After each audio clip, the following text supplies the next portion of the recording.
Hi friends, ಎಲ್ಲರಿಗೂ ನಿಮ್ಮ ಪ್ರೀತಿಯ ಯೂಟ್ಯೂಬ್ ಚಾನಲ್ಗೆ ಸ್ವಾಗತ ಸುಸ್ವಾಗತ. ನೋಡಿ ಫ್ರೆಂಡ್ಸ್, ಎ.ಒ ಮತ್ತು ಎ.ಒ ಹುದ್ದೆಗಳ ಸಂಬಂಧಪಟ್ಟಂತೆ ನಿಮಗಂತೂ ಮೊದಲೇ ನೋಟಿಫಿಕೇಷನ್ ಆಗಿರೋ ಬಗ್ಗೆ ಗೊತ್ತಿದೆ. ಆವಾಗ KPSC ಏನು ಮಾಡಿತ್ತು, 2024ರಲ್ಲಿ ನೋಟಿಫಿಕೇಷನ್ ಮಾಡಿತ್ತು.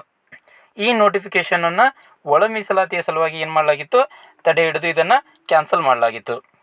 ಆದರೆ ಪ್ರಸ್ತುತ ಇದರ ಒಂದು ಚರ್ಚೆಗೆ ಬರ್ತಾ ಇದೆ. ಏನಪ್ಪ ಅಂದರೆ, ಈ ಎ.ಒ ಮತ್ತು ಎ.ಒ ಹುದ್ದೆಗಳನ್ನು ನೇಮಕಾತಿ ಮಾಡುವ ಕುರಿತು ಇರ್ತೈತೆ. ಇದನ್ನು ಮೊದಲು KPSCಗೆ ನೀಡಿದ್ರಲ್ಲ, ಇವಾಗ KPSCಯ ಬದಲಾಗಿ ಏನು ಮಾಡಲಾಗಿದೆ ಅಂದರೆ KEAಗೆ ಹಸ್ತಾಂತರಿಸಲಾಗಿದೆ. ನೋಡಿ, KPSC ಬದಲಿಗೆ KEAಗೆ ಹಸ್ತಾಂತರ ಮಾಡಿದ್ದಾರೆ. ಇದನ್ನು ಕೃಷಿ ಸಚಿವರು ಇದನ್ನು ಕನ್ಫರ್ಮ್ ಮಾಡಿದ್ದಾರೆ. ನಾವು KPSCಗೆ ಕೊಡುವುದರ ಬದಲಾಗಿ ಎ.ಒ ಮತ್ತು ಎ.ಒ ಹುದ್ದೆಗಳ ನೇಮಕಾತಿಯನ್ನು KEAಗೆ ಹಸ್ತಾಂತರ ಮಾಡ್ತೀವಿ ಅಂತೇಳಿ ಅಧಿಕೃತವಾಗಿ ಹೇಳಿದ್ದಾರೆ. ಇದಕ್ಕೆ ಸಂಬಂಧಪಟ್ಟಂತೆ ನಾವು ನೋಡ್ತಾ ಬರೋದಾದರೆ, KPSCಗೆ ಕೊಟ್ಟಿದ್ರಪ್ಪ ಅಂದ್ರೆ KPSC ಭಾಳಷ್ಟು ಡಿಲೇ ಮಾಡ್ತಿತ್ತು. ಈ ನೋಟಿಫಿಕೇಷನ್ ಮಾಡಿ ಅದು ಏನಾದರೂ ನೇಮಕಾತಿ ಮಾಡ್ಕೋಬೇಕಪ್ಪ ಅಂದ್ರೆ 1-1.5 ವರ್ಷ ಅದು ಟೈಮ್ ತೊಗೋತಿತ್ತು. ಆದರೆ ಇವಾಗ KEAಗೆ ಕೊಡ್ತಾ ಇರೋದ್ರಿಂದ KEA ವತಿಲಿಂದ ಇನ್ನೊಂದು 15ರಿಂದ 20 ದಿನದಲ್ಲಿ ಈ ನೋಟಿಫಿಕೇಷನನ್ನು ನಾವು ಎಕ್ಸ್ಪೆಕ್ಟ್ ಮಾಡ್ಬೋದು. ಎಷ್ಟು ದಿನದಲ್ಲಿ? 15 to 20 ಡೇಸ್ನಲ್ಲಿ ನೋಟಿಫಿಕೇಷನ್ ಎಕ್ಸ್ಪೆಕ್ಟ್ ಮಾಡ್ಬೋದು. ಆ ನೋಟಿಫಿಕೇಷನ್ ಆದ ನಂತರ ಅವರು 2ರಿಂದ 2.5 ತಿಂಗಳು ಟೈಮ್ ಕೊಡ್ತಾರೆ. ಅಂದರೆ ನೋಟಿಫಿಕೇಷನ್ ಆದ ನಂತರ 1 ತಿಂಗಳು ಏನು ನಿಮಗೆ ಅಪ್ಲಿಕೇಶನ್ ಹಾಕೋಕ್ಕೆ ಟೈಮ್ ಇರುತ್ತೆ. ಅದರ ನಂತರ 1ರಿಂದ 2 ತಿಂಗಳಾಗಿ, ಅಂದರೆ ಟೋಟಲ್ ಆಗಿ ಒಂದು 3 ತಿಂಗಳ ಒಳಗಾಗಿ ಏನು ಮಾಡ್ತಾರೆ, ನಿಮಗೆ ಎಕ್ಸಾಮನ್ನು ಕಂಡಕ್ಟ್ ಮಾಡ್ತಾರೆ. ಯಾರು? KEAದವರು ಎಕ್ಸಾಮನ್ನು ಕಂಡಕ್ಟ್ ಮಾಡ್ತಾರೆ ಬರೀ ಕೇವಲ 3 ತಿಂಗಳೊಳಗಾಗಿ. ಅಂದರೆ KEAಲ್ಲಿ ಪ್ರಸನ್ನ ಕುಮಾರ್ ಅನ್ನುವಂಥ ಸರ್ ಅದರ, ಅವರು ಭಾಳ ಸ್ಪೀಡಾಗಿ ವರ್ಕನ್ನು ನಡೆಸ್ತಾ ಇದ್ದಾರೆ. ಇದು 3 ತಿಂಗಳೊಳಗಾಗಿ ಏನಾಗುತ್ತೆ, ನಿಮಗೆ ನೋಟಿಫಿಕೇಷನ್ ಆಗಿ ಎಕ್ಸಾಮ್ ಕೂಡ ಕಂಪ್ಲೀಟ್ ಆಗುತ್ತೆ. ಎಕ್ಸಾಮ್ ಕಂಪ್ಲೀಟ್ ಆದಮೇಲೆ ಕೇವಲ 1 ವಾರದಲ್ಲಿ ಅವ್ರು ಏನು ಮಾಡ್ತಾರೆ, ರಿಸಲ್ಟನ್ನು ಕೊಡುವಂಥ ಪ್ರಯತ್ನವನ್ನು ಕೂಡ ಈ KEAದವ್ರು ಮಾಡ್ತಾ ಇದ್ದಾರೆ. ಅದಕ್ಕಾಗಿ ಅವರು ಪ್ರೊಸೆಸ್ ಸ್ಪೀಡ್ ಐತಿ. ಹಾಗಾಗಿ ನಿಮಗೆ ಮಿನಿಮಮ್ ಏನೂ ಇಲ್ಲಪ್ಪ ಅಂದರೆ ಒಂದು 6 ತಿಂಗಳ ಒಳಗಾಗಿ ನಿಮಗೇನಾಗ್ಬೋದು, ಆರ್ಡರ್ ಕಾಪಿ ಬರ್ಬೋದು. ಅಂದರೆ ಇದಕ್ಕೆ ಏನಾದರೂ ಸೆಲೆಕ್ಷನ್ ಆಗಿ ನೀವು ಆಯ್ಕೆ ಆದ್ರಪ್ಪ ಅಂದ್ರೆ ನಿಮಗೆ 6 ತಿಂಗಳೊಳಗಾಗಿ ಈ ಪ್ರೊಸೆಸ್ ಕಂಪ್ಲೀಟ್ ಆಗುವಂಥ ಎಲ್ಲ ಲಕ್ಷಣಗಳು ಕಾಣ್ತಾ ಇದೆ. ಅದಕ್ಕಾಗಿ ಯಾರೆಲ್ಲ BSc agriculture, next BSc agriculture marketing ಆಗಿರ್ಬೋದು, ನೆಕ್ಸ್ಟ್ BScಗೆ ರಿಲೇಟೆಡ್ ಆದಂಥ, ಅದರಲ್ಲೂ ಕೂಡ ಈಗ ಅಗ್ರಿಗೆ ರಿಲೇಟೆಡ್ ಆದಂಥ ಯಾವ್ಯಾವ ನಿಮಗೇನು ಕ್ವಾಲಿಫಿಕೇಷನ್ ಇದೆಯಲ್ಲ, ಅವರೆಲ್ಲರೂ ಕೂಡ ಈ ಎ.ಒ ಮತ್ತು ಎ.ಒ ಹುದ್ದೆಗಳಿಗೆ ಅಪ್ಲಿಕೇಶನ್ ಹಾಕ್ಬೋದು.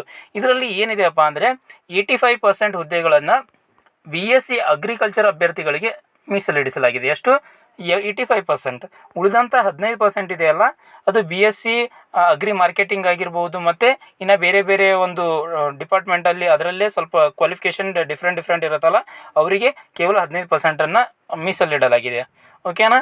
ನೀವು ಇದರ ಕುರಿತಾಗಿ ಇನ್ನೊಂದು ನೋಡಬೇಕಪ್ಪ ಅಂದರೆ, ಇವತ್ತೇ ಒಂದು 23ನೇ ತಾರೀಕು ಏನು ಮಾಡಿದ್ದಾರೆ, ಒಂದು ಅಧಿಕಾರಿಗಳಿಗೆ ಒಂದು ಪತ್ರ ಹೋಗಿದೆ. ಏನಪ್ಪ ಅಂದರೆ, ನೀವು KEA ವತಿಯಿಂದ ನೋಟಿಫಿಕೇಷನ್ ಮಾಡಿಸ್ಬೇಕಂತೇಳಿ ಒಂದು ಪತ್ರ ಹೋಗಿದೆ. ಅದರ ಬಗ್ಗೆ ನೋಡ್ತಾ ಬರೋಣ ಬನ್ನಿ. ಇಲ್ಲಿದೆ ನೋಡಿ, ಸರ್ಕಾರದ ಪ್ರಧಾನ ಕಾರ್ಯದರ್ಶಿ ಕೃಷಿ ಇಲಾಖೆಯವರಿಂದ ಆಯುಕ್ತರು ಕೃಷಿ ಇಲಾಖೆ, ಶೇಷಾದ್ರಿ ರಸ್ತೆ, ಬೆಂಗಳೂರು ಇವರಿಗೆ ಒಂದು ಪತ್ರ ಹೋಗಿದೆ. ಏನು ವಿಷಯಪ್ಪ ಅಂದರೆ, ಕೃಷಿ ಇಲಾಖೆಯ ಕೃಷಿ ಅಧಿಕಾರಿ ಅಂದರೆ ಅಗ್ರಿಕಲ್ಚರ್ ಆಫೀಸರ್ ಎ.ಒ ಅಂತ ಕರಿತೀವಲ್ಲ, ಮತ್ತು ಸಹಾಯಕ ಕೃಷಿ ಅಧಿಕಾರಿ ಅಂದರೆ ಅಸಿಸ್ಟೆಂಟ್ ಅಗ್ರಿಕಲ್ಚರ್ ಆಫೀಸರ್ ಎ.ಒ ಅಂತ ಹುದ್ದೆಗಳು ಕರಿತೀವಲ್ಲ, ಅವುಗಳ ನೇರ ನೇಮಕಾತಿಯ ಮೂಲಕ ಭರ್ತಿ ಮಾಡಿಕೊಳ್ಳುವ ಕುರಿತು ಒಂದು ವಿಷಯ ಕುರಿತಾಗಿ ಪತ್ರ ಹೋಗಿದೆ.